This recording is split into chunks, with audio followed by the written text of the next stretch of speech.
Welcome to Lagniappe, a program about events, issues, and people. I'm Corey Crow. I'm joined today by Mimi Collins and Lisa Taylor from the Louisiana Purchase Gardens and Zoo. And welcome. Thank you both for being with us today. Thank you for having us. Thank you so much. Well, let me start with you, Lisa. Congratulations. I've known you a long time. You're working your way up in the world. You're now the interim zoo director.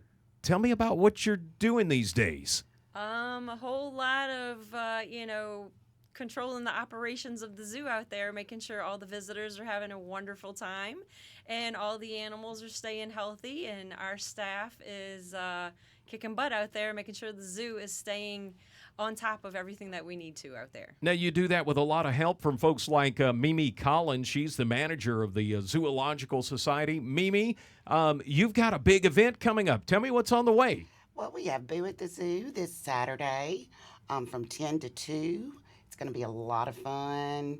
A lot of trick-or-treaters hopefully will come out there, children. We're going to have food trucks, shopping vendors. We will have trick-or-treat tables all throughout the zoo. So all the kiddos need to bring their trick-or-treat bags. So that's going to be a lot of Yes, fun. it's gonna be a lot What of time do fun. you guys get kicked off Saturday morning? At 10 a.m. At 10 a.m., and you're going to 2 in the afternoon. And it's an opportunity to see the zoo. Lisa, I know there's the last time I came to the zoo, you were knocking some stuff down. And I understand now it's time to build some new stuff, right? Heck yeah. So we did our groundbreaking about 2 weeks ago, and this is actually an extension of the Louisiana Purchase exhibit, our namesake, the Louisiana Purchase Gardens and Zoo. So what we're doing is, if you haven't been to the zoo in a minute, or if you are a patron, the whole front section of the Louisiana Purchase, we're going to make a swamp experience for you. Louisiana, what are we known Right. for? All these swamp animals, all this part. And so we want to make sure that you're getting that swamp experience. So we're looking at this big, beautiful alligator exhibit, which we've been hoping for years and years and years. And this is going to be an interactive exhibit where you will be able to feed some alligators, I've done that before. That is a lot of fun, feeding alligators. Correct. A lot of people want to do it in the wild, and we discourage that. So you want to feed some alligators, come to the zoo, and we'll let you have that experience. It will cost you a little extra, but all that little extra, it helps the zoo in a major way. I always like to go into the zoo, Mimi, and riding the boat. Now, is the boat going to be happening this weekend? Of course it is. The safari boat ride, it is $5 to ride it. It's a beautiful ride along our lagoon.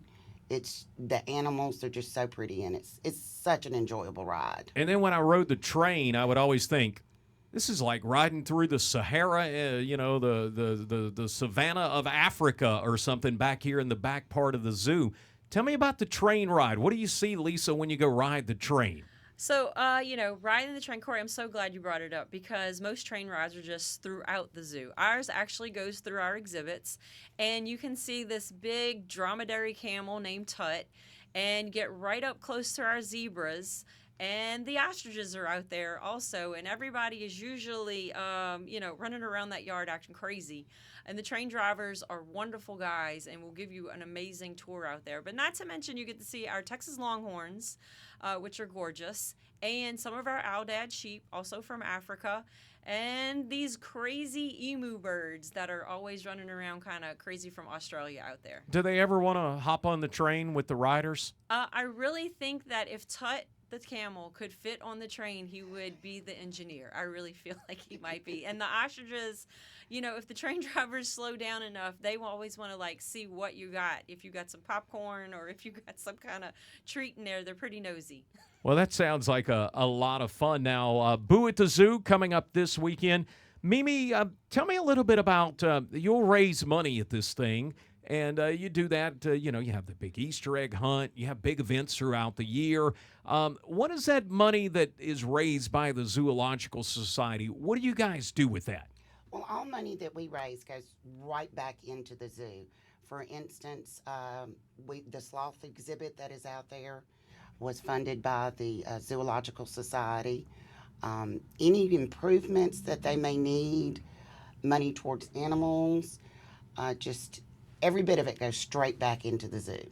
Lisa, what right now? I know you've torn down some stuff. You're building some stuff. What are the things that you guys need right now at the zoo? So we actually, on our Quit Lying Around page at the zoo that's by the Zoological Society, we have a wish list on it. And if you want to click on that wish list and check out some of the things, we are always taking donations for animal enrichment, number one. But, you know, if you would like to donate money for something specific, a specific animal, we're happy to take in that. If just pretty much anything out there at the zoo. You were telling me you're rebuilding some stuff. You've got some new animals and some new things coming. Tell me what's new at the zoo.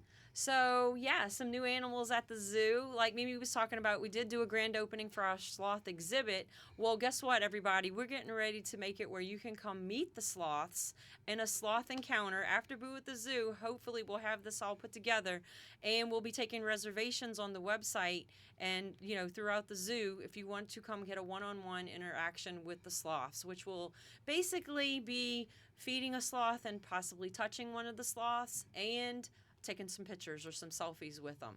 Also new at the zoo is this beautiful mountain lion that's on the catwalk. His name is Cairo. He is, you know, mountain lions are native to Louisiana. And we brought in a new anaconda, but currently, not to disappoint everybody, but due to all the construction, our reptile building is closed. So what we've been doing is bringing some reptiles out for encounters, and we're going to have our education building open this Saturday where you can walk through it and check out some of the reptiles in there. That's Lisa Taylor. She's the interim director at the Louisiana Purchase Gardens and Zoo. Mimi Collins with us from the Zoological Society. Mimi, again, tell me this weekend, what time do you guys get opened up for Boo at the Zoo? At 10 a.m. And there's a costume contest. Yes, our costume contest is sponsored by Mark Siskin Associates. It's a lot of fun. The costumes are so original and creative. And then there's an employee contest at 1 o'clock, which is a hoot. They go all out. Food vendors, shopping vendors, food trucks, photo booth, and even get to make a rock snake. We'll find out more about that on the website, KEDM.org. And don't forget, it's coming up Saturday, 10 a.m. to 2 p.m. at the Louisiana Purchase Gardens and Zoo.